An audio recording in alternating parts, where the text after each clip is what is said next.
Pour ma part, je pense que l'explication de cette agressivité de Paris, c'est qu'il s'agit d'une relation coloniale, en sachant que le colonialisme, pardon, n'a pas disparu, il prend juste de nouvelles formes. Et on est dans une période extrêmement critique pour ce qu'il faut bien appeler l'impérialisme français. C'est-à-dire que c'est un impérialisme qui est en déclin, en dégradation. Il n'a plus les moyens de ses ambitions. Pour la France, l'Afrique et d'autres colonies un peu partout dans le monde, mais surtout l'Afrique, est une chose fondamentale dans le fonctionnement de son économie. C'est Jacques Chirac qui disait c'est pas la France qui aide l'Afrique, c'est l'Afrique qui aide la France. Et donc, maintenir le pillage des matières premières, le contrôle des marchés, le contrôle des finances à travers le franc CFA, c'est vital pour une France en déclin économique et industriel dans le monde maintenant. Or, les résistances sont de plus en plus fortes, comme on l'a vu dans toute une série de pays du Sahel, comme on peut le voir au Sénégal, comme on peut le voir dans d'autres régions d'Afrique. Et s'ajoute à ça l'enjeu central du colonialisme mondial aujourd'hui, la Palestine. Le crime de l'Algérie, c'est de soutenir les Palestiniens. Donc on a vu tout ce qui est arrivé dans l'histoire récente à chacun des pays, à chacun des dirigeants qui soutenaient la Palestine, le chaos, l'enfer, l'assassinat. Et donc l'Algérie est sur la liste, mais elle a résisté. Et donc il ne faut pas être surpris de cette agressivité. C'est un impérialisme en déclin qui ne veut pas renoncer à son statut. On voit Macron venir faire là le matamor, on va aller faire la guerre en Ukraine contre la Russie. Tout le monde sait qu'ils n'en ont pas les moyens, tout le monde sait que c'est tout à fait une posture. En attendant, les Ukrainiens meurent. On voit la France qui, en France même, je recevais encore des appels ce matin de mes amis, on poursuit les gens qui disent la vérité sur la Palestine en les accusant d'apologie du terrorisme, imaginez-vous. On les poursuit, on les met en prison, on donne carte blanche aux lobbies et aux milices israéliennes extrêmement agressives en France. Et donc, voilà, le crime de l'Algérie, c'est le crime de refuser le colonialisme, le crime de soutenir la Palestine. Je ne suis absolument pas surpris.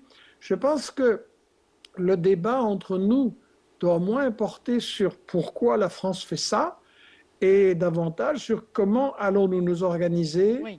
pour mettre fin à ce colonialisme et à cette agressivité. Et là, je pense que la bataille de l'information, on a un rôle à jouer. Les gens ne sont pas informés sur les vraies raisons.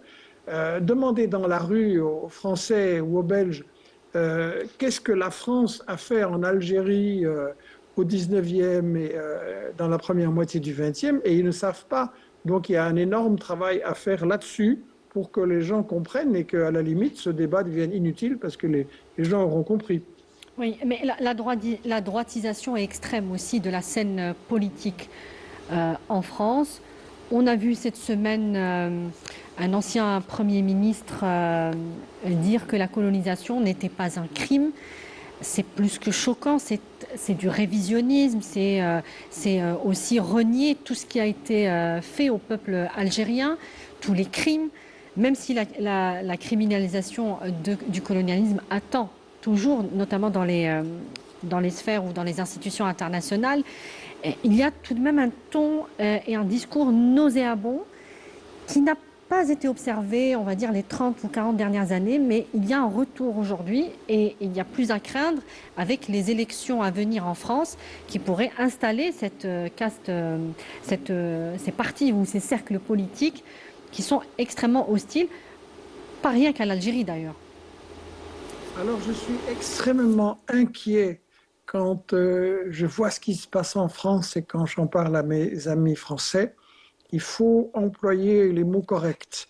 Il y a en France actuellement, pas seulement en France, mais surtout en France et en premier lieu, il y a une fascisation, c'est-à-dire une préparation du fascisme. Ça doit être clair. Et on voit malheureusement la droite traditionnelle, reprendre les mots, les concepts, la fabrication des angoisses de l'extrême droite qui repose là-dessus. Et on voit, c'est une contagion morbide de cette parano. Et l'élément frappant, c'est l'islamophobie. C'est la haine de l'arabe, c'est la panique qu'on est en train de répandre chez nous. Et la France, je le disais, c'est un pays en crise économique et sociale. Vous avez d'un côté des milliardaires qui se remplissent les poches et de l'autre côté, soit dans la rue, soit encore au boulot, mais dans une précarité de plus en plus angoissante, les gens que ces milliardaires refusent de payer correctement. Et donc, pour arrêter la protestation contre tout ça, et on sait qu'en France, il y a eu d'énormes mouvements sociaux qui n'ont pas gagné dans l'immédiat, mais qui ont semé les graines de la révolte. On a eu les gilets jaunes, la lutte contre les retraites, contre la démolition des retraites, la lutte contre les privatisations.